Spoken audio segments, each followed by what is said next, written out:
How's it going, everybody? TDN Horror Stories here, and welcome back to another episode of the TheDarkNest podcast. This is episode 4. Thank you guys so much for 4 great episodes. This week, as always, I'm joined by my lovely co-host as the Raven Dreams, as well as our first author. I'm very, very excited about this.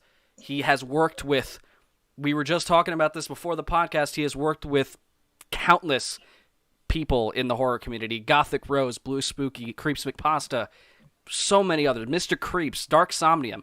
Huge names in the horror community. And I think you're going to love this guy. Please give a warm welcome to ZachariusFrost. Is that how you say it? Zacharius? It is, yeah. Hello, Okay. Everybody. Hello. Thanks for having me. Good to be here. Yeah. So we're super excited to have you on. I've always, every time I thought about having a podcast set in this community, I've always wanted the composers and the authors and the narrators to have a spot. And I've wanted to talk with all of you guys and just get like your thoughts on stuff, because there's an obvious like divide as of now, like between narrators and no sleep authors. Not all of them.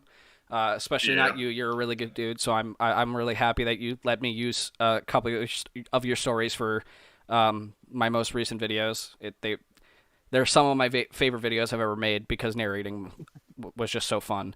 So thank you for coming on and being our first author. It's gonna be fun. Absolutely. Well, thank you for your compliments, and I'm glad you enjoyed. Oh yeah, thoroughly. It's always good to hear. Yeah. Yeah. Always good to hear that the countless hours I spent staring at a computer screen and trying to tear my hair out is worth it. That somebody else enjoys it.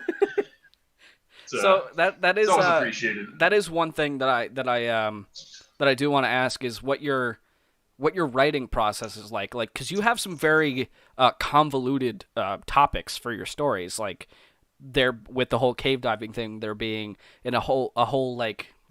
You never really find out what they are, but they're like eel-type creatures. Like, how do you come up with your ideas for the basis of your stories?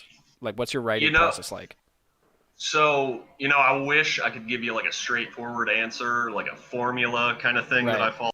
But to be honest, I don't even know. Like, it's it's kind of, some of it's drawn from like personal experience, and there's a lot of like real life shit that has happened to me, not in like it always takes it to the most extreme, right? It always is like some thing, like some camping trip I went on and I'm like, oh, how can I make this memory that I have creepy? So have you ever gone cave diving? Like I haven't, no. Honestly, I'm a chicken shit, and you would not catch me cave diving. Like, I've been scuba diving. But cave diving, I can't even get in the pool. Like, oh really? Yeah, it's bad. Thalassophobia is strong with the both hosts of this podcast. Yep. Yeah, I mean, yeah, it is something that like the more you think about it, I think the more horrifying it is. But like scuba diving, like we did that. When was that? A couple of years ago.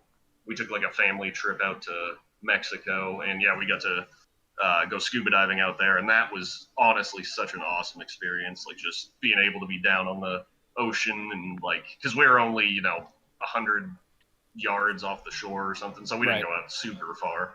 But yeah, it's just such a cool experience, like being down there and like swimming around. So you think? Do you think that is what like does that have like some subconscious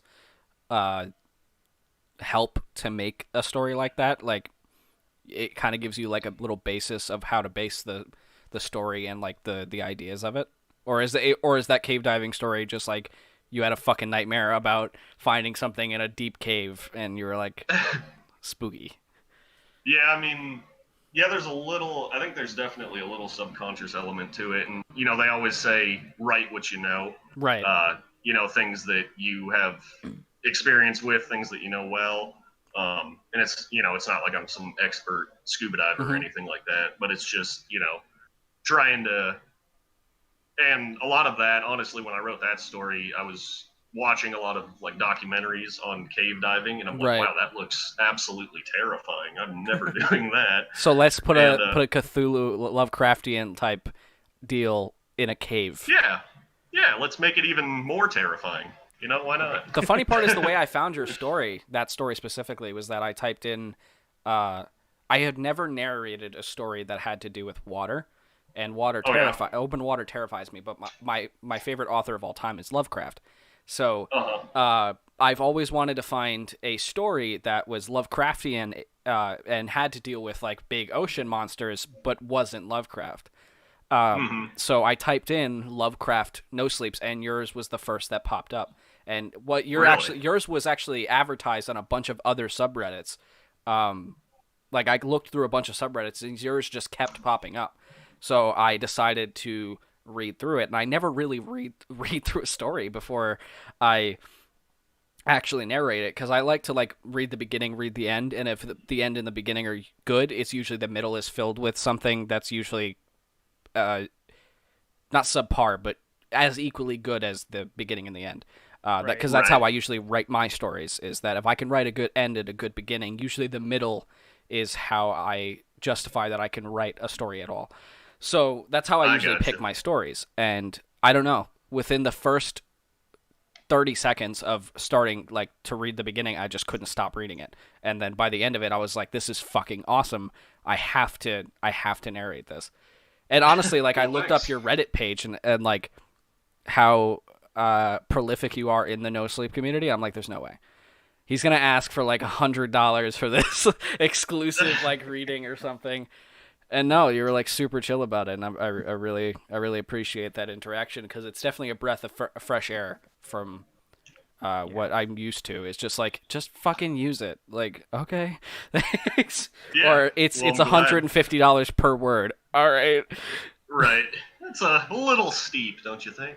Yeah. Yeah. Yeah. But yeah, one, it's like what we were talking about this a bit before the podcast started. But yeah, it's my whole approach to the narrating thing is and everybody's different, so I'm not trying to speak for anybody Right. else or any other author or writer, but I've mostly been pretty laid back about it. Um, like uh, I do have deals with like larger creators, Hmm. guys that have hundreds of thousands of subs and stuff, and we Hmm. have deals that we work out, and they usually will cut me in uh, a fair amount Hmm. for a story that they use, and yeah, it's but for people that are especially for like people that are kind of just starting out, like narrators that are maybe someone because I love it, like writing is my passion, and if Hmm. someone has a passion for narrating, then and they're just kind of starting out and trying to find their footing and everything, I want to help them out, especially because and I don't ask for anything like that because I know that a, they're probably not making much money themselves when they're Right. just starting out, and B, it's Hmm. like I just want to help people, have a good time, and like at the same time it helps me because my stuff gets out there a little more and Yeah. gets more people get to hear it, and really that's the thing I care about is making things that will entertain people. That's what makes it worth it. Right. And that is definitely appreciated on this end for sure. I'll speak for Dark here as well. Having an author say that the entertainment value is what's most important is um, a breath of fresh air, to be Yeah. It's honest. it's honestly I've never even heard that from like I've never Right. gotten a perspective of someone who's been just doing that the whole time. Like most of the people I talk to on a day to day basis are just other narrators. So Mm-hmm. getting that info, like just getting that there is people in the no sleep community that are just like, I'm just here to make cool shit, and like if people also want to use my cool shit to make more cool shit, then whatever. Like that's I've that when I'm coming into this, that's what I've always hoped it would be, and Right. and to know that that is not just on this end is like we keep repeating, it's a breath of fresh air, definitely. Yeah, well, definitely, and I know there are other writers that take similar approaches like that, and there are people that have the ambition of, oh, I need this to make money, Hmm. and stuff like that. And I'm not saying that's wrong, or I'm not judging anybody for. Everyone has their reasons for whatever motivations they have Do you behind it. But yeah, for consider me, if they start with the whole idea of money, if the story won't be as good because the passion isn't like truly there for the writing, it's mostly because they know how to write and they think they can make money off of it. Do you think there's like a quality dip in there? yeah, I mean, there very well could be. If money is your motivating factor, then I'm hard pressed to say that you're really passionate about it. Mhm. Like, and again, not trying to step on anybody's toes or nothing Right. like that, but yeah, if money is your primary goal, your primary thing you're focused on, then like if you have a passion, you do it regardless, Mhm. and you just do it because you like it. And if you make money at it, like my ultimate dream would be if I become some best-selling author and I get book deals and like I would love that, but I'm not 100% like obsessed with achieving that. Mhm. And I'd rather my stuff get out there and people get to enjoy it. That's Right. more rewarding for me. Right, I and guess. that's the difference between, like you said, doing something with a passion and having an end goal. Like, yeah, I would love that happen, but if it doesn't happen, it doesn't happen. Versus, I'm doing this because I want to make a profit. Right. Right, exactly. And I'm all for that too. TDN, both and I are authors. We've written stuff before that, we've tried to technically sell. But the thing is, it's all about writing the story more than making the money. And like you said, there's no problem with people who want money if you make money off the stories, or even if you don't want to work with someone that doesn't make money, that's fine. But I guess my thought's always been like, don't be aggressive about it. Yeah. If you require a payment up front for a story, fine, but be like, just say, hey, I only work for money, I'm sorry. Don't be like, no, how much are you paying me? I guess that's my thought. Right, and yeah. that's the one thing I've tried to always avoid too, is like Right. putting my stuff behind a paywall and making it like, oh, you can only use this, if you pay me a certain amount, just like you said. I've never really taken that approach before. It's just writing, especially like what you do, just writing in general, is an art form, and art is anybody who's doing it. It's their creative way of expressing themselves, their deepest part of themselves. Whether it's a story that has nothing to do with them or not, every little bit of somebody is in their art, and writing is your art form. So if your derogative is money, it's going to show.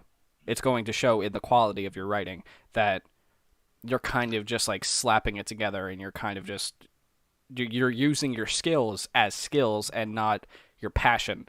Like, I know how to do this, so I'm going to put my all into it. My skills will then advance me. But with just having the skill to do it, and you're like, I know how to write, I got this. Like, that's all well and good, but people are going to see that. Writing is one of the most delicate forms of art. You need to not only know how to properly write to get someone's attention, but you need to have the passion behind it so that someone really conveys what, like, you're conveying what you're saying in the fullest form. Otherwise, nobody's going to want to read a half-assed story. Right. Yeah, and and with the monetary thing, if you're strictly motivated. Yeah. Maybe there is passion behind that as well, whether it's subconscious or not, but I feel like there would be a dip in quality because it's just not all where it should be. And writing has to be all for the writing and monetary second. Or it's not gonna show. Yeah, and I think you see that trend played out in Hollywood all the time. Where, just the cookie cutter type of format. Yeah, they have like one movie that's successful, like what was that movie? The Conjuring. Conjuring. That, I don't know if you saw that movie, but that was actually a good movie. The first one. It was alright. I watched it for the first time recently, and honestly, I feel like the hype is like a little too much for it. It's a good movie, don't get me wrong, but it's not what I thought it would be. I don't like horror movies that are too movie-like. Like, shit that scares me is like the shit that you can't see. Blair Witch is one of like the scariest movies I've ever seen, and there's not a single fucking thing in that movie. Like, the scariest part about the movie is you have no idea what's going on. Like, that's what scares me the most. Fear of it's the same thing with the H.P. Lovecraft quote. The oldest type of fear in the world. What is the thing? Hold on. I gotta look up the quote. I had it in my head, and about. The coldest and strongest emotion of mankind is fear, and the oldest and strongest kind of fear is fear of the unknown. That's why it was so hard for me to say, because that's such a convoluted quote. But it's one of the best quotes I've ever heard, and it's so true with movies. Is that you don't? That's why I love Lovecraft. You have no fucking idea what he's saying at all. It's always just like it's a beast with like 4 hairs and that's it. Like that's all you get. And then the beast is following you forever and it's never not there, or it is. And you're like, what? Yeah. Or it's something so horrible, you know, you go mad. Yeah, you go trying mad to just by contemplate it. purely just thinking about it. Yeah. And that's like the best shit. I think that's why I like found footage movies so much, is that it always like spoon feeds you. Like it's just like here's this for a little bit, and then we're gonna take it away. And then we're gonna give you a little bit more and take it away, and then we're never gonna explain it. Yeah. Oh. Yeah, definitely. Those are that's sort of like outlandish, like I don't even know what you'd call it. Like, I guess Eldritch horror is the best. Yeah, word Eldritch for horror. it. Yeah, Eldritch Lovecraftian type stuff. And Lovecraft is a huge influence of mine. You know, I love his stuff. I can see it. I can totally see Yeah. it. Yeah, especially with the cave diving one. Yep. Yeah, there's definitely a few stories I think that are sort of Lovecraftian in nature. Yeah. That I've written. I mean, what can you consider Lovecraftian? Like, that's such a broad spectrum of things. So, like, a lot of things could be considered Lovecraftian, but definitely that one specifically for me, when I was reading it, the only difference besides the only difference between you and Lovecraft, honestly, felt the fact that you're not making up your own language. Like, that was the only thing that I was like, wow, this is really easy to read. Yeah, it's not Catharpathagan. Yeah, like, just like where he adds like Tenith to the end of like everything, or like it's ridiculous. I love him so much, and I love his ridiculous brain. But oh my god. Yeah, and I know that, you know, I've obviously spoken to a lot of people about Lovecraft, and like I've tried to get even like my dad, I've told him about Lovecraft and stuff, and tried to get him into reading it, and he's like, it's really read hard. Yeah, it is difficult to get into just because of the profuse, colorful language that he uses. You know, there's like 30 adjectives to describe like one thing, one time, or one fucking thing. I think the easiest, the two easiest stories that I've ever read that were like a breeze for me to read through was probably Nyarlathotep and The Outsider. They both have very modern languages, because it's either it was one of his later works, so he kind of like it. I don't think Nyarlathotep was later. I think it was pretty early. The Outsider was actually published in his Weird Tales magazine, so that was like some of his earliest stuff. So maybe that was before he decided he wanted to write really weird. I don't know, but for some reason they're the easiest to absorb. Dagon was easy as well, I think. Yeah, I think that was his first one, wasn't it? Dagon, I'm pretty sure, was one of his first stories he's ever, if not like one of the ideas that he had for a very long time. Yeah, I think so. It's one of my favorites, easily. Yeah, it's a good one. I like Rats in the Walls is a good one. That one's good.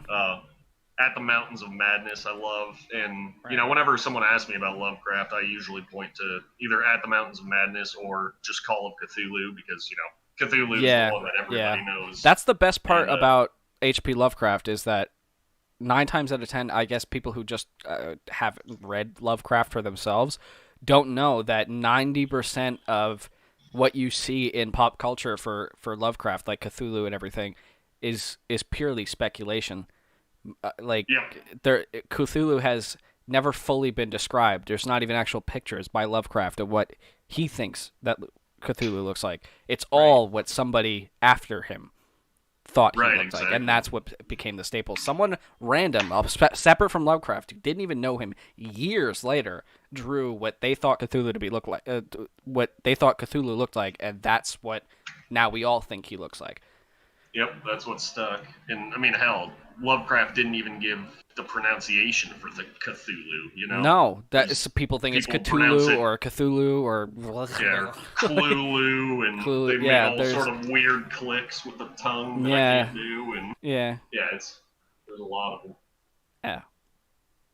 I'm very happy to say that I know how to say Nyarlathotep without fucking twisting my tongue. That's one of the hardest fucking words I think I've ever said. Like, I remember trying to narrate that, and I was like, I have no idea. I've never even said this word out loud. Like I have no Yeah. idea how to say it. Yeah, it's a tongue twister. Yeah, definitely, definitely. So why horror? Why no sleeps in general? Like what besides Lovecraft? Like who inspired you to really start doing this and posting it on No Sleep? Well, another, I guess Lovecraft I'd probably point to as my favorite author, but another, and probably my biggest inspiration and whatnot. But another, I really like Arthur C. Clarke. He's another favorite of mine. Isaac Asimov, and those guys are thing. And I don't. To me, it's just like, we're at a place. You look at where we are in human society right now. Mm-hmm. It's 2020. Everything's shit. But despite that, we've sort of like conquered the globe, and we've sort of we've mapped all the continents. We've gotten to a point where we have the internet, and we don't fear the same things we used to. We don't fear like bear attacks and just random creepy things in the woods. So you kind of have to think outside the box of, okay, like what comes next? What is scary about human advancement into the future? And to me it's sci-fi. It's to the idea of different planets, and like as we hopefully go forward and begin to set out into the universe, it's just it's thinking of the new horrors that await us, and that's the kind of stuff that really intrigues me. And that, like, in addition to sort of philosophic horror, I guess you could call it, of it's like it's different, like, lingering questions. Right, it's not so much horror, but it's like the lack of an answer, and like like it's such a incomprehensible thing, which kind of brings it back to Lovecraft. Is like you'll never understand it. And that's the worst part about it. Yeah, and just the human condition, and where, like, all the big questions. Where did we? The meaning of life, and it's fun to put a horror spin on that kind of stuff, and I just hope none of it's true. So how long have you been doing this, like writing in general? Like how long have you known that it was like your thing that you wanted to do? Probably, I guess I started like 2016, so yeah, like 4 or 5 years or so.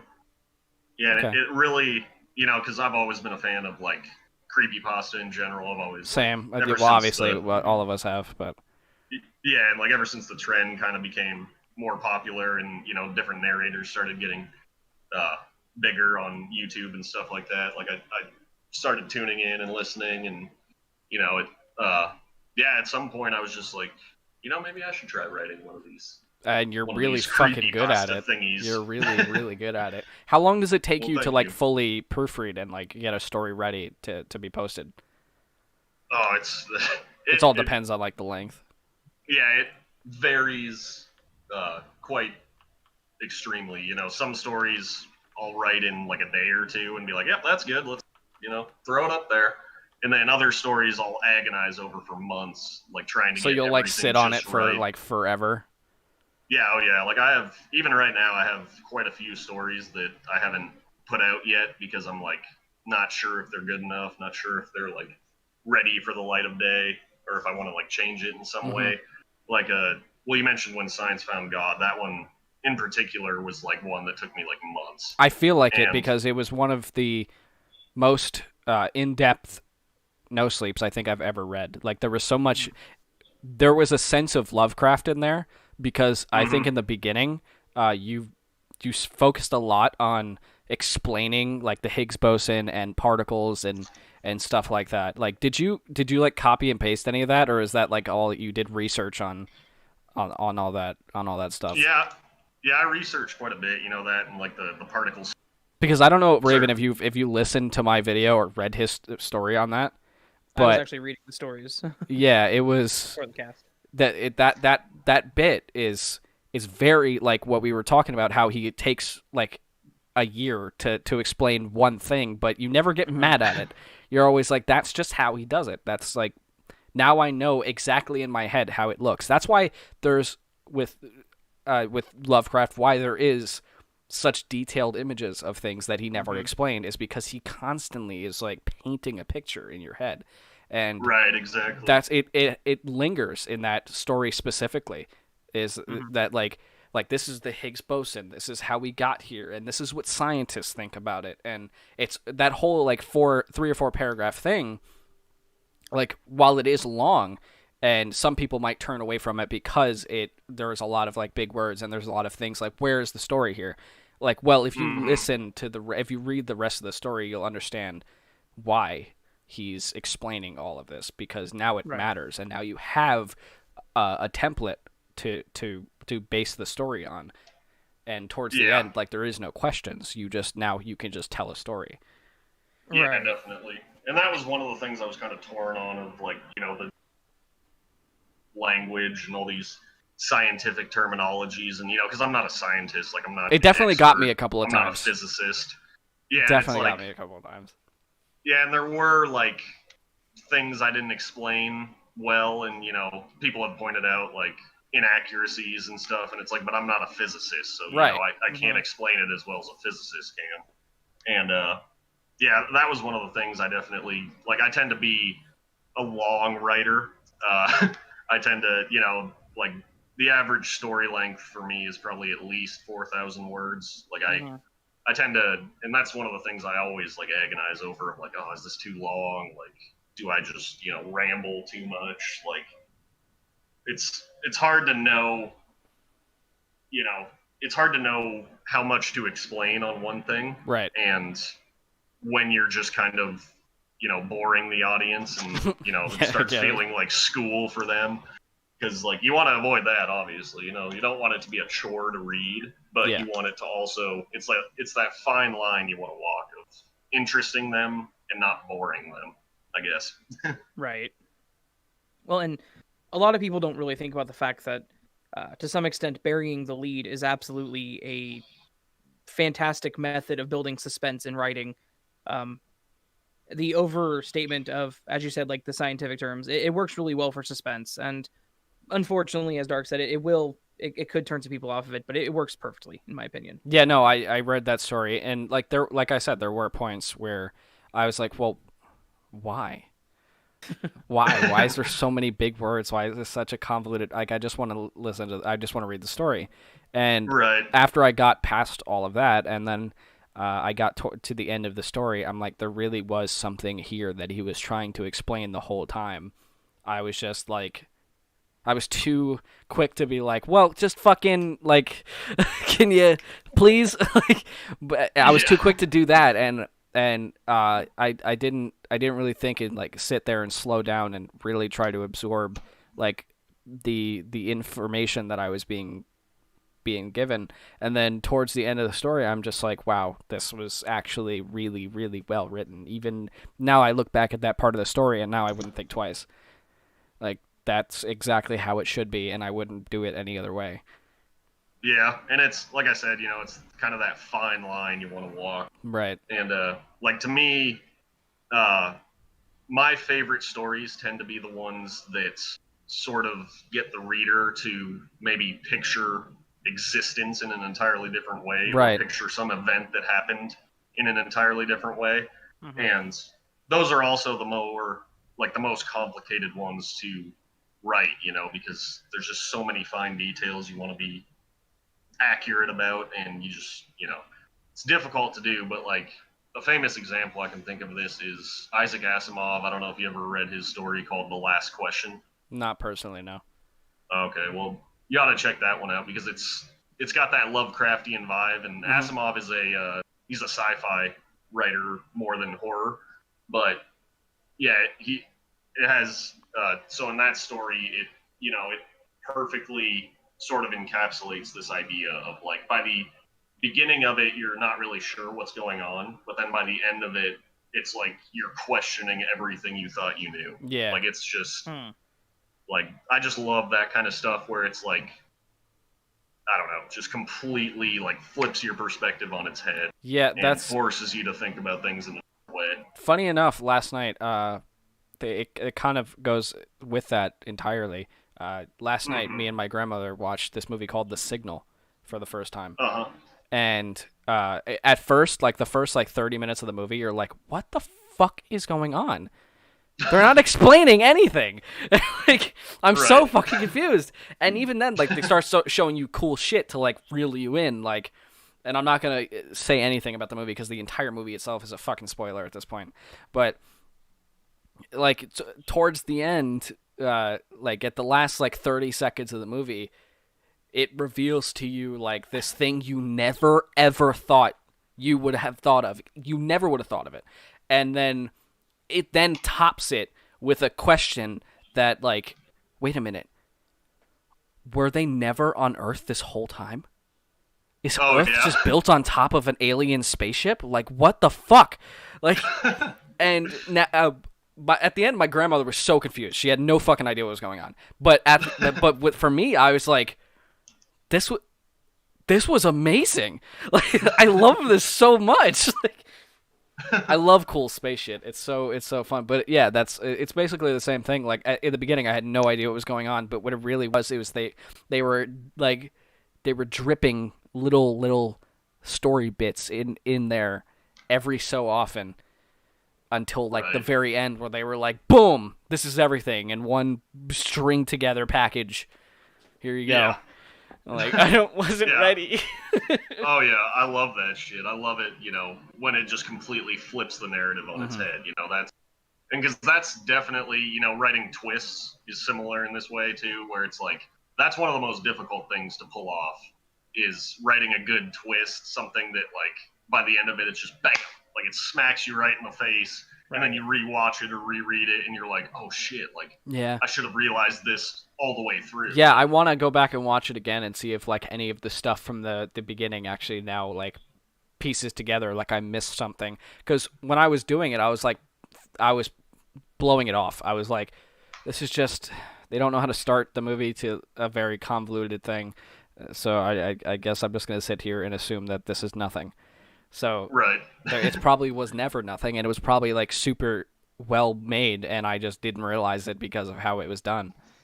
Yeah, it lulls you into that, like, false sense of security. Yeah, like, it's just, I don't gotta pay attention to this. Like, yeah. Like, fuck it. They're just, like, kissing and they're doing stuff, and oh shit, she got abducted. Like, that's how it went. Going on? That's how it went. It was that for, like, the first 20 minutes. Like, they were all setting up this stuff, and then out of nowhere, like, it's like, oh, they're just going through this house. They're trying to find this person, and then, oh shit, she's abducted. Like, it goes from 0 to 100 in, like, seconds. Yeah, man, I'm gonna have to watch that movie. I don't know. You might hate it. I might, just because I'm biased to really weird shit. I don't know. Like, most people probably think As Above, So Below is not a great movie. But I watched it for the first time last week because I'm just weird like that. I like found footage movies, but I didn't watch the one found footage movie they used for a huge budget. So I don't know if you've seen it. I have, yeah. It's been a while since I've seen it, but I have seen it. But it's not at all what the trailer tells you it's gonna be. Not at all. The trailer tells you, and the story plot tells you on, like, IMDb, tells you, hey, this is random people who want to sneak into the catacombs and see what's in there, and it's probably really, really haunted by demons. And you're like, all right, that's why I didn't want to watch it. Because it was just going to be, like, found footage, like, oh, they're getting haunted. It's not that at all. It's not even close. It's the weirdest found footage movie I've ever watched, and probably my favorite now. Like, it fucked with my head so much that I didn't know. I was like, no, but I want more in this world, please. It's so like it has such a huge Nicholas Flamel Philosopher's Stone driven story, and that's not in the trailer at all. Like, and that's one thing that annoys me with movies nowadays is, like, they give away so much in the trailer. It's like, the whole story from the trailer a lot of time. Like, that's just one thing that really bugs me. Is, like, leave a sense of mystery as to what's going on, and, like, I don't know. I noticed that all the time. It was like, no, it's not a haunting. They literally went to fucking hell. Catacombs is the gateway to hell. That's what that is. And you're like, that's not what you told me this is gonna be. Yeah, you lied to me. No, I'm so glad they did, because I was so pleasantly surprised by that movie. I really enjoyed it, and I get why people wouldn't, because it's really weird, but I like it. I like weird shit. Yeah. Yeah, I'm gonna have to rewatch that one too. I haven't seen that one. I kind of forget what happens. Like I remember, yeah, they go into the catacombs and then like the world like flips upside down or something. I don't know. It's weird. Yeah. I'm a sucker for found footage movies. That's why. Like, I'm super biased with them. It could be really shit, and I'm just like, wow. Yeah. Well, like, I don't know. You've probably seen VHS. You seen those I have movies? seen VHS. I don't know. That was the one Yeah. I really didn't like. Really? Yeah. I don't know. I really didn't like that one for some reason. Huh. That yeah, and the some of Grave those... Encounters. I didn't like that one either. Yeah, that one. Yeah, I wasn't a huge fan of that one. But VHS, I thought was really good. Like, some of them are like weird, but some of them are like, holy shit, that's creepy. Yeah, my favorite is like probably Area 51. It's one that like is really slow burner. Like for like at least 45 minutes, there's like nothing happening. It's really just build up. But the last like half hour is like superb. It's so well done. And I just like, I don't care. I know it's here, so fuck off. Yeah, I don't know if I've seen that one either. No, it's basically just this guy's at a party and with his friends, and he disappears from the party out of nowhere, and they go driving, and then he just ends up in the middle of the road, like randomly. He wasn't there, and now he is. And for 4 months, he's like obsessing over Area 51. Like, he has to get there. He has to go to Area 51. So he basically spends 4 months like creating this plan of how he could possibly sneak into it, like creating thermal guarded suits with this type of gas, so that the thermal cameras don't that are triggered with the guns at Area 51 don't actually detect them. But it's very toxic, so that's why nobody fucking does it. And he has this person that he knows that he can that knows somebody that they can follow and get in to try to get like a key card for gate access. So he sneaks into their house and at night and stays there and steals the card, and they get into Area 51, and it's a crazy process. I recommend it for anybody for that likes found footage movies, but it is a slow burner. It does take a while to get to where you really want, but at the same time, I feel like at the end you're just like, holy shit, that was so crazy. Huh. Yeah, I'm gonna have to watch that too. Damn, you're giving me a whole list of... I'm huge on found footage movies, so like, I probably have seen every single found footage movie. Oh yeah. I love them to death. I don't know why. I don't know. I just like that. I feel like there's a lot that they can show you. They just don't. And that's like the scariest part about it. It's also just the style of the filming is really... The only thing I don't like about found footage movies is the idea that some random fucking 16-year-old has a 4K red camera strapped to his shoulder and he's able to run with it. Like, right. It's supposed to be a dad's camcorder, and it has like fucking Avengers Infinity War like style camera work. That's the only thing I don't like about it. But the stories are always, they have to be something really weird in order for it to work, like Chronicle or Cloverfield or stuff like that. Like, it always has to be like, oh, they found a space rock and now they got superpowers, and now it's a found footage format. Oh, this alien came out of the water and it's destroying New York City. It's always got to be some random fucking thing, and it's always like really cool. Like, the concepts are always really cool sometimes. Right. Yeah. But yeah, there's definitely a good way to do it, and a not so good way to do it. But yeah, if you got an intriguing premise, like, it is a really effective way, because it really, like, with found footage, like, you're really, like, you feel like you're the person going through it. It makes it feel real. It makes it feel a little bit more real than a normal movie. Yeah, definitely. Yeah, no, I'm a big fan of those as well. But there are aspects of it that I'm not a huge fan of, like the whole shaky cam where, like, things are just going berserk, and it's like, I get sick watching that sometimes. Everybody always has that complaint. I never had that issue. I've always actually liked that about those movies. I don't know. Like, it's a cool effect, but I'm with him. It starts to make me feel kind of ill after a while. Really? I don't know. Yeah. I've never had those like motion issues ever. I've always kind of preferred them over like normal movie style. I like when well, this is different, but I like when a movie has like a little camera shake, because it doesn't feel like it's a camera on a tripod. Like Right. it just makes it feel like, oh, there is someone holding it and they're actually going through this. Like, Yeah, and they're scared. definitely. Like, I don't know. I look at like found footage as more of like an in-depth thing than I guess it actually is. Yeah. Like, Yeah. it makes it feel more real, and I think that's why I like them so much. Yeah, and definitely a little bit of that is fine, but I just remember like, well, you mentioned Cloverfield. Yeah, I just remember Cloverfield has a lot of when they're, camera like- shake. Cloverfield Yeah, has a like, I lot was, of fucking like- camera shake.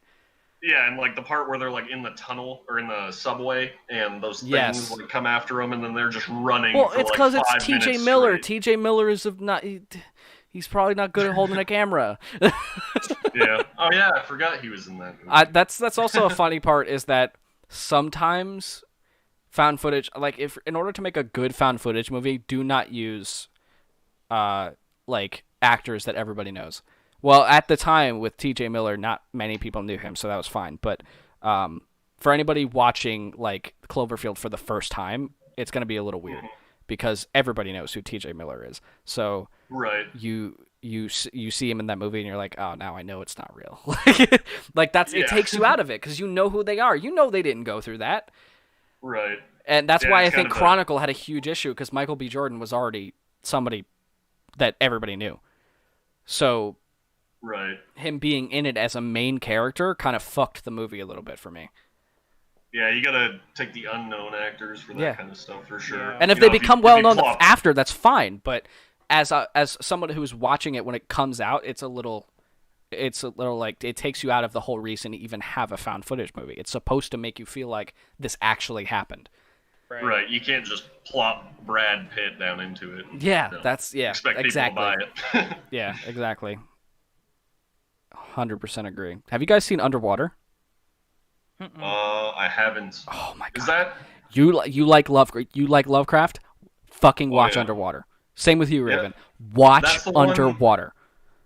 That's the one with the chick from Twilight. Yeah, right? Kirsten Stewart. Yeah, okay. See, that one, like, that's exactly what I'm talking about with the trailer. Like, I feel like the trailer gave away too much. It like, doesn't. I already know. It doesn't. It doesn't? Nope. Okay. You're not Well, prepared. that's good. You're not prepared for that movie at all. Really? Yeah, I didn't watch. The funny part is I didn't watch the trailer before I saw Uh-huh. the movie, so it completely blew me away. But then I watched the trailer afterwards, and it does show you like the little monster bits that they have, but you're not prepared for the overall ending twist to the movie that brings everything together. Oh, okay. Well, don't There- say too much. I'm not. I do I'm wanna not. watch But it there now. is a reason that there is earthquakes going on, and why the Okay. whole thing got like shut down. The Oh. ending brings together every little bit of the movie up until the beginning. Oh, okay. Yeah. Yeah, because I remember watching the trailer for that, and I was like, "Damn, this looks cool as fuck." And then it like showed like some. I was like, "Why did it?" Because it have to show that? those aren't what you should worry about. Like, I got you. yeah, it's something so much cooler. Once you watch it, please message me because I would love to hear your thoughts on that movie. Cause Yeah, I will. Like, I'll have to. Let me start. I'm gonna start writing these down. Actually, yeah, I got a list to go through now. I was gonna say, Mad Chatter in the chat said "Exist" is another good one. Apparently it's about Bigfoot. ooh, Exist. really? That's what he said. I'm A gonna have to check found that one out. footage That sounds movie about interesting. Bigfoot? That's what he said. Huh? Never heard of that one. I haven't either, but I'm interested now. Yeah. Let me see. Right It's on now, Netflix. Oh no, it's not. It's free on YouTube apparently. Oh well, It's also free on Vudu. That might say something about the movie. I don't know. he said it's good, and Uh, I know the guy. He says it's not perfect, but he enjoyed it enough. So Group of friends who venture into the remote Texas woods for a party weekend find themselves stalked by Bigfoot. I'm gonna have to watch the trailer on this. I could see that being interesting. I've always I didn't even think about having like a cryptid as like the baseline for a found footage movie, but Right. that could totally work if it works well. I'm not gonna watch the trailer now; it would bleed through the thing. What am I talking about? I forgot I was on a podcast. This was such a Here's the nonchalant conversation. Right. Yeah, Just talking about good movies. yeah. Give me a list. I to love found footage movies. I love movies in general, but that's like my favorite genre of movies. Like I don't like horror movies. I like psychological thrillers and Same. sci-fi and stuff like that. Like psychological thriller, sci-fi, all that mashed into one is like that's my jam. That's my jam. Yeah. I watched Prometheus and Alien Covenant for the first time recently. And I actually didn't watch Alien until recently for the first time. I don't know. It just never appealed to me, just as a thing. But I just out of nowhere really wanted to watch it. So I watched Alien. I was like, this is one of the best space movies I've ever seen. Like the original was really that's good. what I'm saying. I'm talking about like the original Ridley Scott Alien. And it really still holds up because the practical effects are still really, really fucking good. Also, John Hurt being like a 20-year-old man was really weird to see because I know him as like a fucking wrinkly old dude. But it was a really good movie, and I wanted to watch Prometheus because I heard you didn't even have to watch the original movies to watch those. So I watched those, and I know other people don't like them. I don't know why.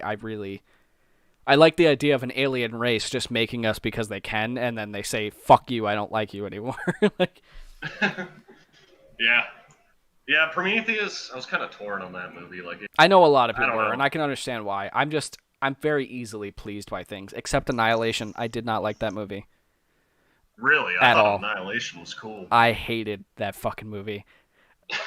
Absolutely hated it. And that's fine that everybody likes it, but I've told that I don't like Annihilation to a couple of people, and they're just like, well, obviously you just don't like movies. I'm like, no, I just don't like that movie. Yeah, I thought that one was good. That was very Lovecraftian, very weird. And, I just couldn't get a grip on it. I just didn't know what was going on 100% of the time, and it never really wrapped it up for me. I couldn't figure it out. Yeah, I thought it was good. So, I wasn't expecting it to be good either. It was like a mainstream movie thing.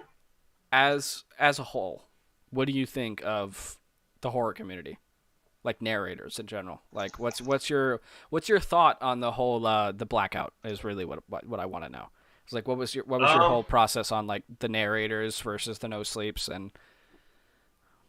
Yeah, I mean, it's tough because I don't want anyone to bitter about anything that happens. Like, I do believe that authors and writers should be fairly compensated, but like not at the expense of the narrator community, right? You know what I mean? Like, I don't know. It's a tough thing to say. Like, I understand why,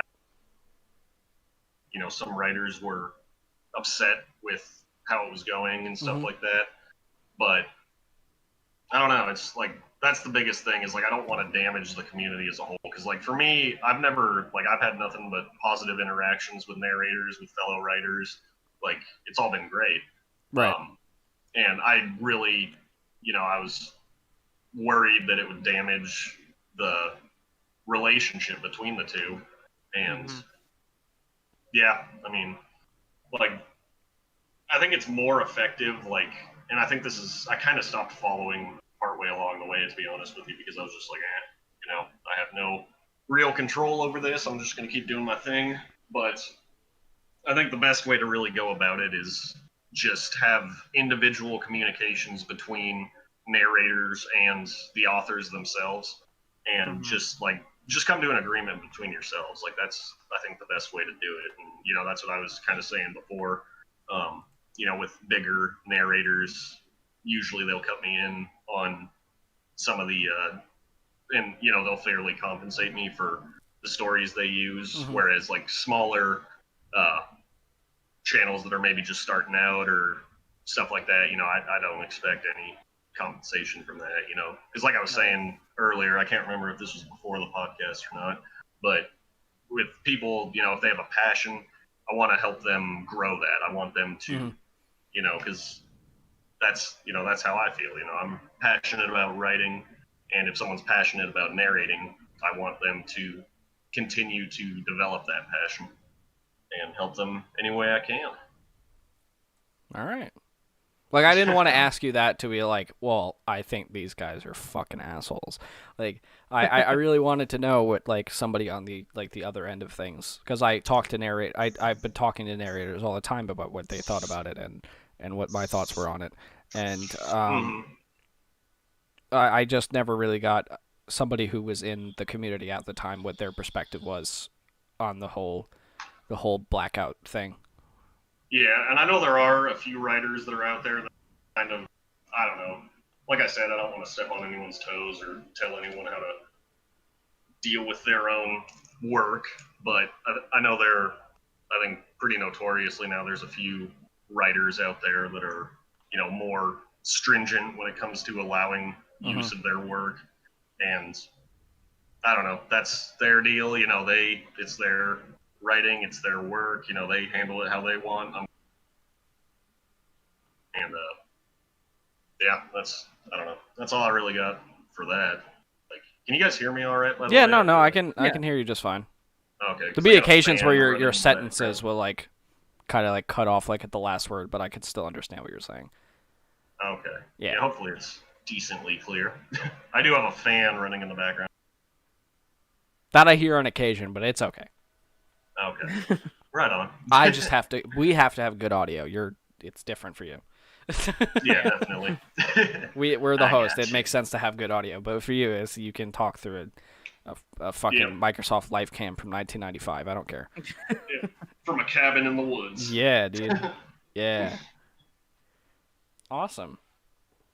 But yeah, I mean, I just hope that, like I was saying, the biggest hope I have is damage the horror community, I guess, if that's what you want to call it, like the no sleep community. Like, because I genuinely enjoy listening to creepypastas, and I listen to lots of different narrators out there of all the stories that they produce, and I just don't want that to go away. To inflate my ego a bit, I'm really curious because I've never gotten the actual chance to ask somebody who I narrated their stories in person. What did you think of my rendition of your story? Cave diving? I don't know if you watched the other one, but When Science Found God or Cave Diving, it doesn't really matter. But yeah. Yeah, I haven't got around to watching When Science Found God yet. But yeah, cave diving, you did good. I liked it. Sweet. If there was like any piece of constructive criticism I'd have, it's at certain areas it may what am I trying to say? It's like when you pause for dramatic effect, when there's like some revelation. I don't know. That's one thing that I kind of noticed. Like if you kind of let certain did I pause too much or not enough? No, I'd say I'm trying to think of the exact occasion that I heard. But no, overall, I mean, it was good. It's just the only thing I'd have to say is it's good to pause on certain like revelations, I guess, right, and allow it to sort of linger in the mind of the listener and be like, oh shit, what does that mean? Like, yeah, I don't know. It's just the way I narrate, I guess. Like when I try to say something like the whole wall was the thing or something like I like to stop before I say that so that it seems like I'm about to say something that's like, oh shit. Like I guess that's like the switch that I do instead of like giving it like time to like, which it's your story, 100%. You have every right to think that it should be done this way when I did it another way. But the way I usually do it is, I guess to kind of combat that, I guess it's just not as noticeable. But instead of like leaving a pause so that people can really like absorb it, it's more or less I'll be like, but then I realized that the whole wall was the creature. Like I try to like space the sentence out itself, so it's like, oh, what the fuck is he gonna say? Like, yeah, spit it out already. Yeah. So it's just like, the whole, oh fuck, like, like that's what I try to do. And if it doesn't work, it doesn't work. I feel like when it scares me when I say it that way. I think that's what it is. Right. It makes me, while I'm reading it, feel more unnerved. Because the real reason I do this is that not only to convey the stories that people write as best as I possibly can, to make it seem that like I was the one like in the cave or something, but also I want to continue to make it more enjoyable for me because I like getting scared. So, and especially by horror stories. So, doing it that way, I feel like I guess I always thought it was what it was because I felt that way, but it's good to know because now I know I've been doing it wrong. Well, no, and I wouldn't even say doing it wrong. It's like everybody has their own Right. way of narrating, and I don't know shit about narrating. I've never really, I'm the writer, right? I don't really. Yeah, but it's your story. You have a vision of what you would hear when someone says it. So Yeah. I totally agree with that constructive criticism because I've never had someone who I narrated their stories tell me how they thought I did. Because it's always just been like, hey, can I use your story? Cool, thank you. And then that's it. That's the last interaction you have. You're the first person I asked ever to narrate more than one story from your catalog. So it was... Right on. Well, I'm honored. And there are probably going to be more if you let me, because I'm obsessed with your writing style. Yeah, well, absolutely. I got no problem with that. And sweet. Like I was saying, overall, it was really well done. It was... Thank you. You have a good voice where it's like sinister and yet somehow comforting. Yeah. Does that make sense? Well, at first, that's the weird part about it is like I don't know how other people narrate, but it more or less goes like this. Like I'll talk normally, like, and then I was just walking down the street, and then he came around me with a knife. Like it goes from like super chill, like I was walking down the street, and then like oh shit, I'm about to get stabbed. So I have to somehow convey that the story itself.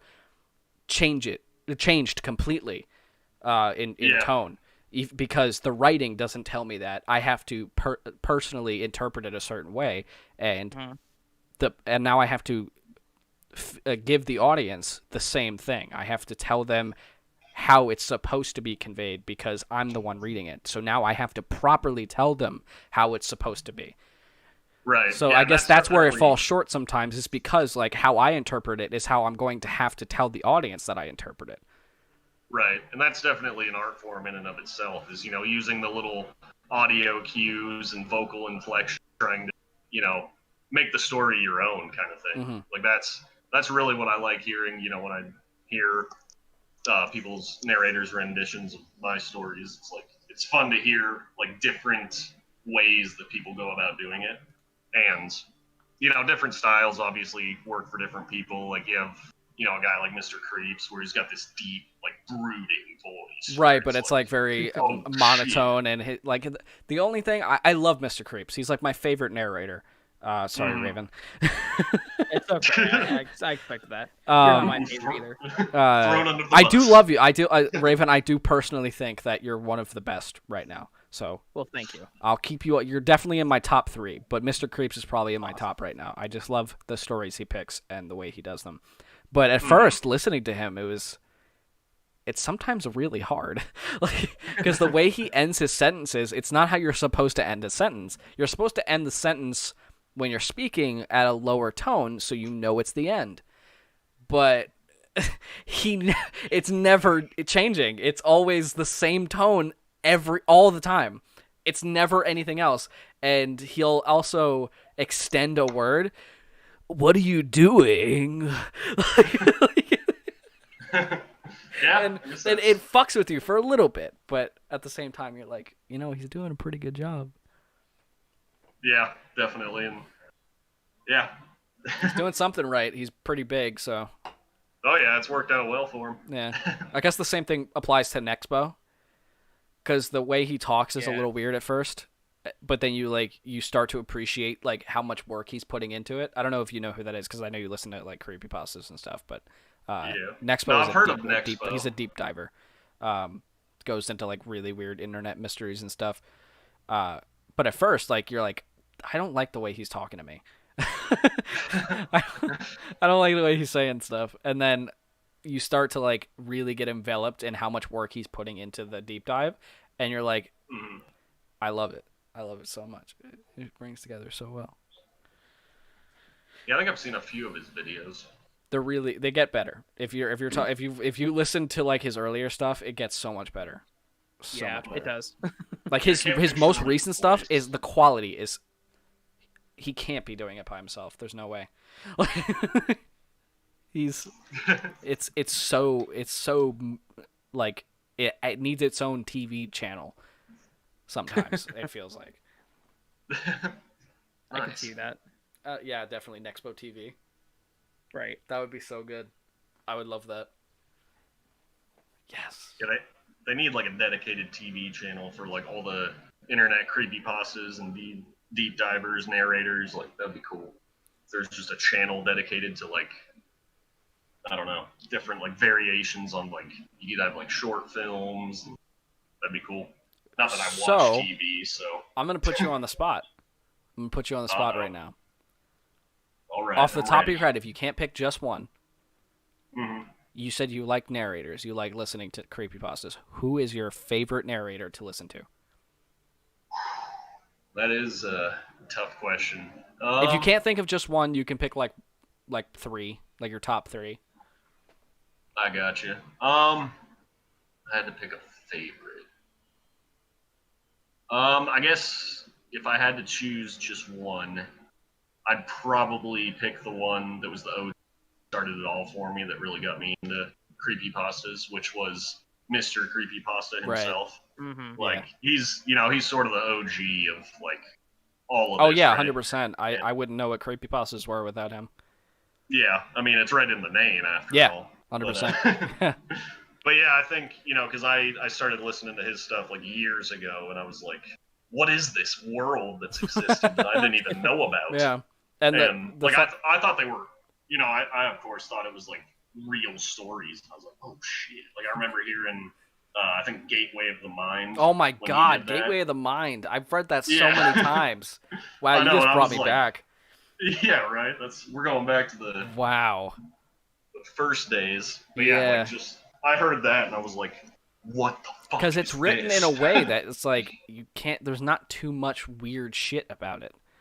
Yeah, Yeah. and it's very like concise. There was a very lot of short people and who thought the sweet. Russian sleep experiment was real. There is a fucking Oh, yeah. video posted by a like 2 million subscriber channel, not horror. It's just like a fact channel, and they brought Oh, up the yeah. Russian sleep experiment, and they basically, I don't think they lied, but I think they believe that it's real. And they posted like, this is a thing that happened in like the 1950s. It was Russia, and there was stuff with sleep stuff, and like this actually happened. And then everybody was like, "This is disgusting. How can anybody ever do this?" And I'm like, nobody fucking knows. Nobody in this channel knows, That's including the people who watch it, that this wasn't real. Right. Well, and I think it's it's because it's Russia, and Russia's Yeah, it was written in a way that like it's not too weird. I mean, it's weird, but it's not too weird. But like, one of Right. them rips the door off of like a 2-foot cell, like a 2-foot cell door. He rips it off the hinges. Like no, not the lack of sleep would not do that to you. yeah, I'm sure Yeah. a girl who hasn't had her pizza maybe yeah, should probably do yeah. I it. could see that. Yeah. Get hangry, and Yeah. you can do all My sorts. my of girlfriend can definitely, when she's hangry, she can totally rip a fucking door off the hinges. 100%. Yeah. Yeah, that's when you got to be careful. What about you, Raven? What you got? Favorite narrative to listen to? I'm putting you on the spot. Oh. I gotta go, guys. I'm gonna go ahead and It's a harder question for you Not- because you're a narrator. So Right. No, I understand. Kind of looking back to like you said, people that got me into this, I would have to say people like Let's Read and Southern Cannibal. Mhm. I know they're mostly the true story narrators, but they're the ones that made me start listening. I didn't start listening to like MCP until I was already into listening to narrators. So, those two, I would have to say. Yeah, I and mean- those are both good as well. What I really mean to say is you, Dark, of course, are my favorite of course, narrator. I know. Yeah. Sure. Oh Fuck yeah, I meant that too. Yeah. Yeah. But Yeah, it'd those be two. really fucking egotistical of me if I ask that question, being like, I know for a fact they're gonna say me, so I'm just gonna ask. Like, Right. You just need to phrase it. I know your answer is me, but without saying that, who is your favorite narrator? yeah. And I know it's me. You Don't could say worry. whoever, but at the end of the day, I know it's me. Yeah, and don't worry, you won't get permabanned if you answer wrong. This is completely off of the topic of the podcast in general, but I feel like I had to bring this up because I saw Raven's questionnaire yesterday. Mhm. Something bugged me about it, Raven, and I have Okay. to inform you on your mess up here. Is it because I got 2 of the questions backwards? It's because Toy Story is not a Disney movie. It's Isn't a it Disney Pixar Pixar? movie. Isn't it Disney Pixar? Pixar isn't Disney, though. It's its own studio. No, I understand that, but is it not a Disney Pixar movie? No, it's just Pixar. I'm going to be pissed off at you right now. Oh my god, am I wrong? Hang on. Hold on, You know I'm looking at it. Toy Story is in the Disney game on the Xbox One. Did they buy it? Toy Story is a computer Pixar animation released by Walt Disney Pictures. Okay, I was wrong. I'll say it. Son I'll of a admit it. bitch. I'll admit it. I'll admit it. I was wrong. Fuck. No. No. Anyway, Listen, no. all right? I It's was- been like no, 10 years since I've seen that movie. Dude, I was about to be really pissed off if I was wrong. Like, if you fucked it up that bad. Yeah, I actually did get 2 of the There questions. was mixed up. another thing that you did say that got me, and I can't remember about it. And I know for a fact I was right on that one, and I can't remember. I'm going to have to mention it later. Well, you can say that, but you're probably wrong. No, I'm not. I swear to God, I'm not. I'm going to have to go back to the questions. Please do. I'm going to. And you said it, and I was like, I think he means this. Like, it's not that you were wrong. You had the right idea, but it was that you said the first word wrong. Or, like, you said, like, the wrong word first. I can't remember what it was. Okay. It bothered me. Okay. It made me sad. It's okay. No, I got 2 of the questions mixed up. And they were Oh, actually yeah, pretty- that was another thing that I saw. That, like, the questions were swapped. Where it was Right, the SpaghettiOs and the beans. right. And you 'cause I said it accidentally at first. It was like the funny part is Zacharius has no idea what we're talking about. I know, sorry, man. There was a point where it said like, "How did you meet patience?" Like, oh, this is the question that everybody I've been prepared for so long. Right. The SpaghettiOs, and then I was like, wait, what? And because one of the questions was beans or SpaghettiOs. I don't know how that question came to be. But it was somebody asked it to me, so that was my answer for that one. And then the next one was how did you meet Patience, who is my other half? And I got the answers wrong or backwards. So SpaghettiOs is how I met my wife now. So just so everyone knows, I got a background thing from my girlfriend. At the time of Toy Story 1 and 2, Pixar was its own company, and it was acquired by Disney before Toy Story 3. I understand that. But if you look at 1995 American computer animated buddy comedy film produced by Pixar and released by Walt Disney Pictures. Okay, I'm just saying. It is still a Disney published movie, and it was a Disney published movie. Did you know that screenplay on that was by Joss Whedon? No, I didn't. Huh. Anyway, We're all learning something here today. I'm on Wikipedia now. Sorry. Oh, you mean the thing that everybody can edit? Must be true. Must I be. I edited it to say that it's Disney. No. That would be really funny if you did. I would not put it past you, honestly. No. I feel like Ouch. you would do that to win an argument. No, I would never do that to win an argument. I'll accept whenever I'm wrong, except I'm right. So. Mm-hmm. You're never wrong. Also, if I may say, Except that I'm never wrong. right. I mean, you're right. I do want to say that I used to work at Blockbuster, and I actually have the Toy Story 3 promo in my basement right next to me, so it's definitely Really? a Disney movie. Yeah, Damn. That's got to be worth some money. maybe. It's cardboard, so probably not, but maybe. Oh, yeah. So No. anyway, I hope you chose SpaghettiOs, though, because I did. delicious. I did. Okay. I would choose neither. I don't like either. No, that's fine. But Just if you're starve. okay, but here's the thing: people ask me questions, I had to answer them. Gun to my head situation. So it's like beans or SpaghettiOs. Number one, why are we comparing these two totally different things? But SpaghettiOs, I guess. That's what I chose. Yeah, that's an odd question. It was. Some of the questions were a bit strange. Because beans are, like, yeah, that's a different category for me. Like, if you said SpaghettiOs or, like, tomato, that would be Right. more. Or SpaghettiOs or mac and cheese. Like, that's Right. kind of in the same vein. But beans, yeah, that's. Do you I don't like know about do you like legumes or processed pasta products? that. Yeah. Okay. All right. I then. think this is a good ending for this episode. I'm just saying. Oh yeah, 100%. Yeah. Sure. The question that I often ask our guests when they're on here is because we're all horror boys. So what is if you can't find one, obviously like top 3, but favorite horror movie ever made? Favorite horror movie? Yeah, if you're not into horror movies, favorite movie ever made. Oh, I'm definitely into horror movies. It's just half the time. It seems like 9 out of 10 times I'm like, wow, that sucked. Yeah, But that's the same thing with me. I don't think horror is a generally bad genre, but it has been played to death with like the same tropes constantly. I know it's Okay, sad. fine. Favorite movie But ever made. that's a broad category too. I know. Well, going with horror, I guess one movie that seriously freaked me out when I saw it, I was probably like 10 or so when I saw it, but Signs. Oh by, yeah, Signs M. fucked Night with me too. Shyamalan. Yeah, like that movie was like I couldn't like sleep after that. I was like, they're coming to get me, man. The aliens. But like just that one scene where like it's like the what's his face? Joaquin Phoenix is like in the closet watching. Yeah. And that it's like it goes to that birthday party of that kid, and you see the alien like pop out of the bushes. I was like, holy fuck! Like that was like one of those moments. I was like, oh shit! Like that freaked me out. You just blew my mind. I didn't realize that was Joaquin Phoenix. Oh, you didn't? Yeah. Oh yeah. No. Oh wow. It's been a long time since I've seen that movie. Right. And then now I got to compare that. Yeah, to Joker. nobody really noticed that Joaquin Phoenix has been in a lot of shit, like Right. way before Joker. Like, Right. Oh yeah. Huh. Yeah, Interesting. Joker just kind of like now everybody knows. I guess of like course. solidified But him. Yeah, but he's around been for in a while. lot of shit for a very long time. Noted. Yeah, you know he grew up in a cult. So that's hear why that? he's so good at playing a crazy person. Right? Yeah, I mean it's gotta be, but I Yeah. forget the exact details of it. But I know his family like grew up in some. Okay, kind of so cult, favorite like, movie of all time, Favorite movie. any genre. Damn, I'm gonna have to think about this one a little bit. I really like Lord of the Rings. That's like my shit, you know.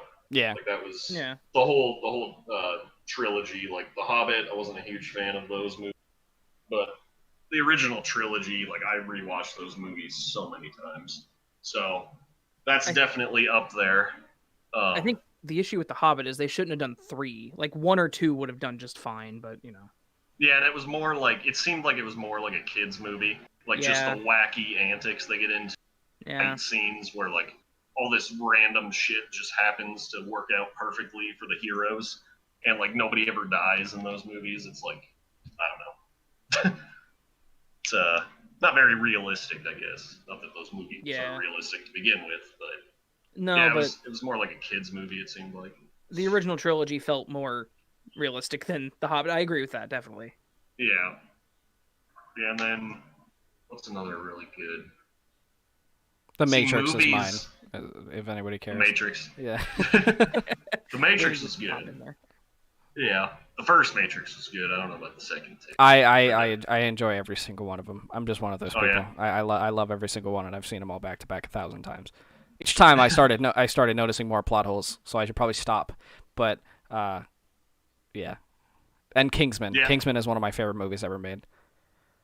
It's just the know. cinematography and the direction, the Matthew Vaughn directing the movie, and the writing, and just the camera shots and the fighting scenes. It's just everything about it is just so well done. It's such satire for spy movies, but it doesn't feel like satire. It just feels like its own category. And it's really good.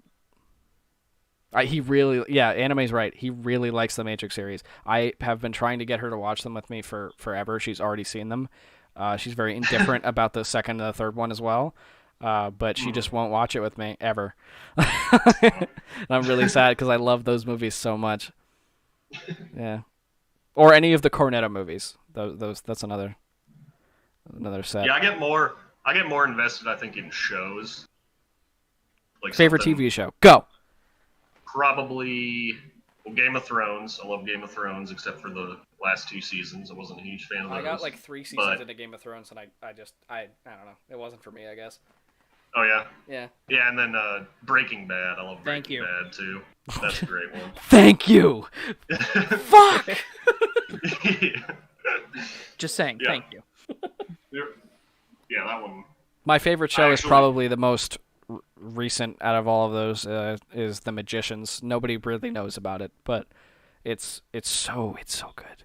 It's one of those sci-fi things that didn't suck. Huh. Yeah, Yeah, it's I've heard really of that. it's really good. It's like Harry Potter meets Game of Thrones. It's pretty much what it is. It's fucking Damn. awesome. Anyway, you were saying? Sorry. No, I was just gonna go and basically reconfirmed that Breaking Bad is probably one of the best. I liked The Walking Dead for a long time, but it kind of fell off. Yeah, oh yeah. Like, when that first came out, me and my brother were... The first 3 seasons were, like, Sunday. really good. Yeah, we would, like, anticipate it, for the first...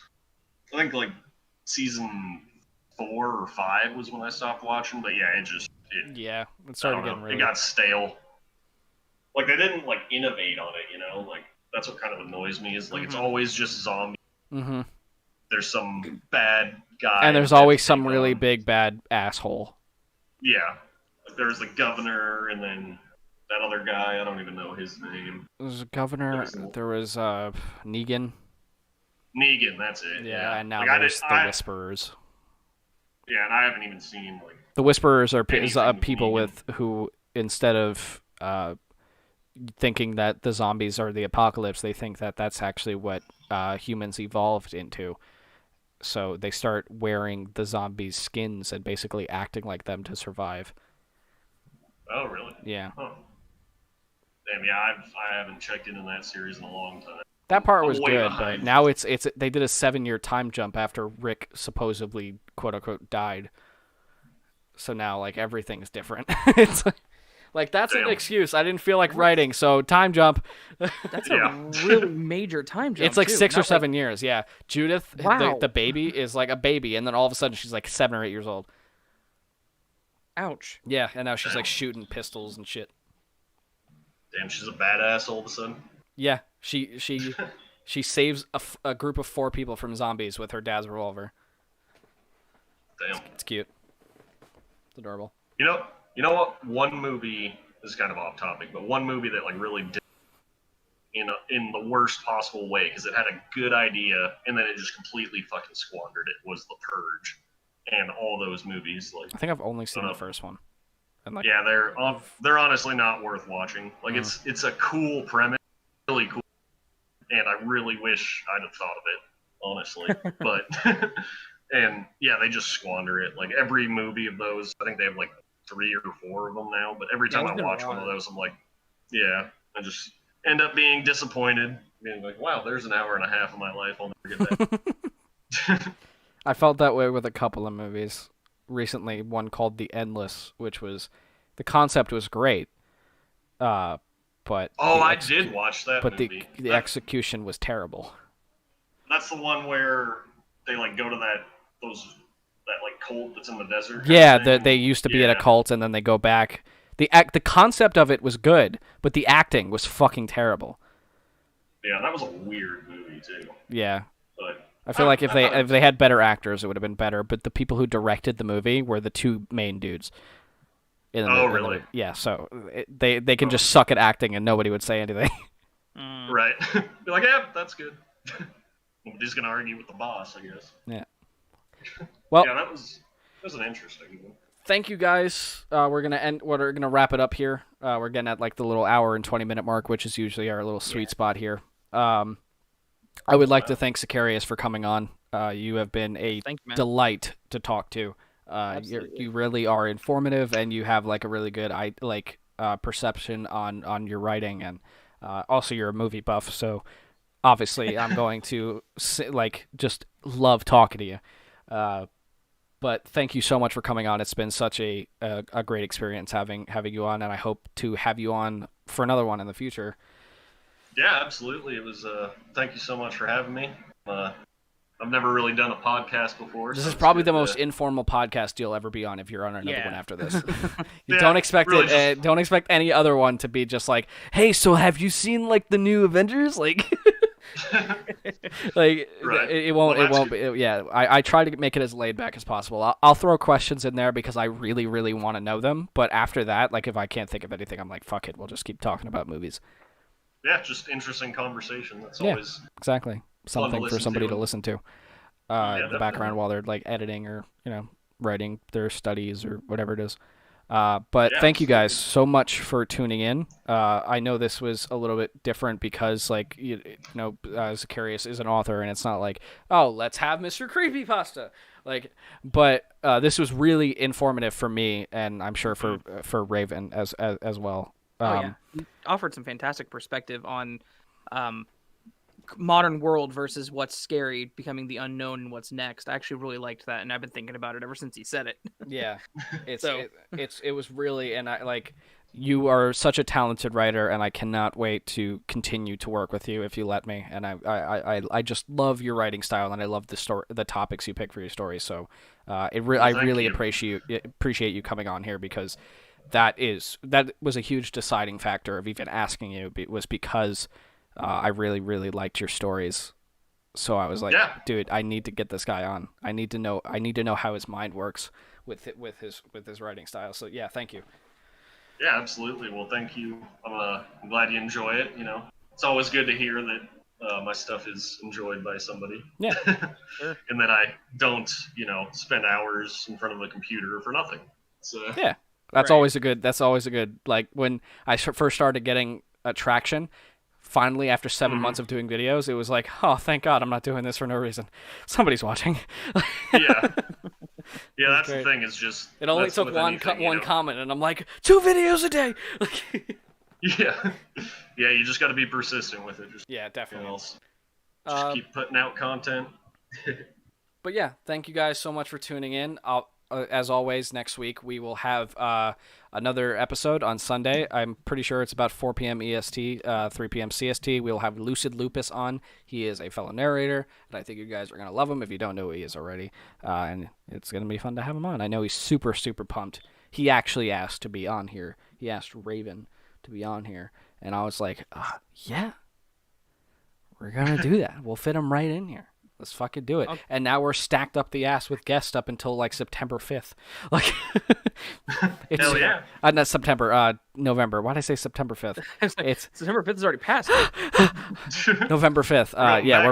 We're packed up the ass with narrators, gamers, like all different types of horror related people. So I'm super, super excited about it. Zacharius, is there anything you would like to plug or say to the audience before we dip out of here? Yeah, I guess I'll just say, well, thank you guys for listening. Thank you for having me on. Glad to be here. Maybe offer a bit of insight. In terms of my stuff, just if you haven't already, maybe follow me on Reddit. That's really his link is in the description to his Reddit page as well. So you guys need to go, if you want to go check him out, he is in the description. Yeah, I got lots of stuff on there, and I will say